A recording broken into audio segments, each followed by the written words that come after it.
दिल्ली एक बार धमाकों से फिर दहल गई। सोमवार शाम को 6:52 पर लाल किला मेट्रो स्टेशन के गेट नंबर 1 के पास ट्रैफिक सिग्नल पर एक चलती कार में जोरदार धमाका हो गया, जिसकी गूंज 1 किलोमीटर दूर तक सुनाई दी। इस हादसे में 2 महिलाओं सहित 9 लोगों की दर्दनाक मौत हो गई। 20 से ज़्यादा लोग गंभीर रूप से घायल हैं। मृतकों की उम्र 21 से 58 साल के बीच बताई जा रही है। 2 की पहचान हो सकी है। धमाका कार के पिछले हिस्से में हुआ, यानी डिक्की में हुआ, जिससे आसपास खड़ी 6 कारें, 2 ई रिक्शा और एक ऑटो जलकर राख हो गए। 10 फायर ब्रिगेड ने आग पर करीब 1 घंटे में काबू पाया। पुलिस के मुताबिक जिस कार में धमाका हुआ उसमें 3 लोग सवार थे। जांच की जा रही है कि ये आतंकी हमले का नया ट्रेंड तो नहीं है, आत्मघाती हमला तो नहीं है। हालांकि शुरुआती जांच में मौके से मिले आरडीएक्स के सबूत नहीं मिले हैं। धमाके के बाद दिल्ली, मुंबई समेत सभी बड़े शहरों और राज्यों में हाई अलर्ट कर दिया गया है। राजस्थान में भी हाई अलर्ट कर दिया गया है।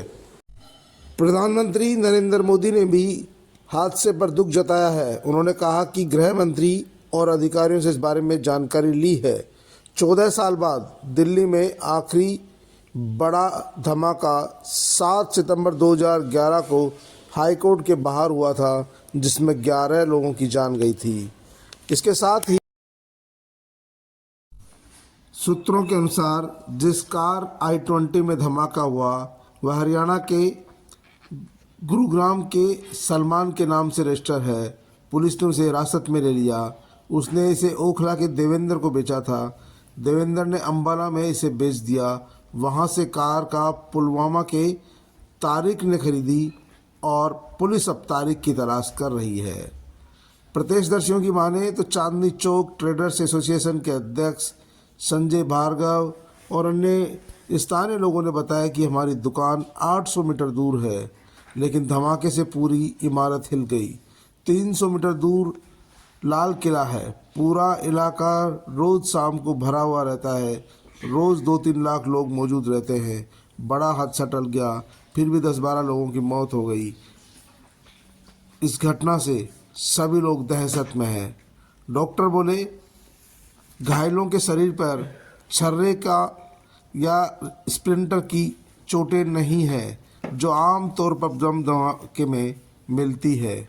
वहीं शवों की जांच करने वाले LNJP अस्पताल के डॉक्टरों ने बताया कि आमतौर पर आईडी विस्फोट में मृतकों के शरीर काले पड़ जाते हैं, लेकिन इस धमाके में ऐसा नहीं दिख रहा है। आपको बता दें कि दिल्ली में धमाकों से पूरे देश में दहशत का माहौल बन गया है। लोग तरह तरह की बात कर रहे हैं। लोगों का कहना है कि एक तरफ हम कहते हैं देश से आतंकवाद का सफाया हो गया, ये तो दिल्ली की छाती पर छटकर हमला है और ये आतंकी हमला ही निकलेगा, क्योंकि जिस तरह की घटना हुई है भीड़ भरे इलाके में, ये आत्मघाती हमले की तरह है, जहां पर 3 लोग कार में सवार होकर आते हैं और कार में ही विस्फोट हो जाता है।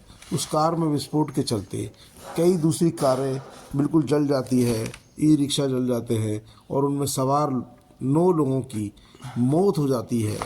ये अपने आप में सरकार के लिए बड़ा चैलेंज है कि इतनी सख्ती बरतने के बावजूद ऐसी कौन सी शक्तियां हैं जो देश में दहशतगर्दी का माहौल चाहती है, जो देश में इसी तरह की आतंकी घटनाओं को गाहे बगाहे अंजाम देना चाहती है।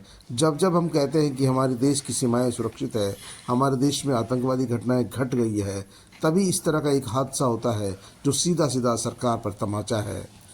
लोगों का यहाँ तक कहना है कि कहीं ये धमाका जो देश में सनातन धर्म और हिंदू राष्ट्र बनाने को लेकर बागेश्वर धाम के धीरेन्द्र शास्त्री के द्वार से निकाली जा रही यात्रा को रोकने का एक असफल प्रयास तो नहीं है।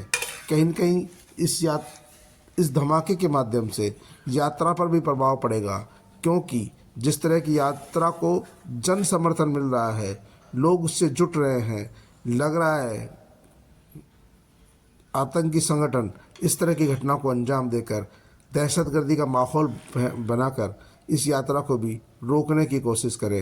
पुलिस तमाम पहलुओं पर जांच कर रही है। फिलहाल तो इस दहशतगर्दी की घटना ने पूरे देश को सकते में ला दिया है। इस हादसे के बाद दिल्ली, मुंबई, यूपी, राजस्थान और कई बड़े शहरों में हाई अलर्ट कर दिया गया है। पुलिस के लिए और खुफिया एजेंसियों के लिए बड़ी चुनौती है कि ये घटना को अंजाम देने वाले आखिरकार कब पकड़ में आएंगे। लोगों में इस बात को लेकर गुस्सा भी है, आक्रोश भी है, लेकिन जो घटना हुई है ये अपने आप में अलग स्टाइल से हुई है, जिसमें न आतंकी आए, न विस्फोट किया, न बम फेंका, बस कार में धमाका हुआ। अब कार में धमाका कैसे हुआ इसकी जांच होनी बाकी है, और जो 3 लोग कौन थे इसकी पहचान होनी बाकी है। तारिक ने कार किसको बेची, तारिक के पास खुद के पास कार थी, इन तमाम पहलुओं पर जांच होगी।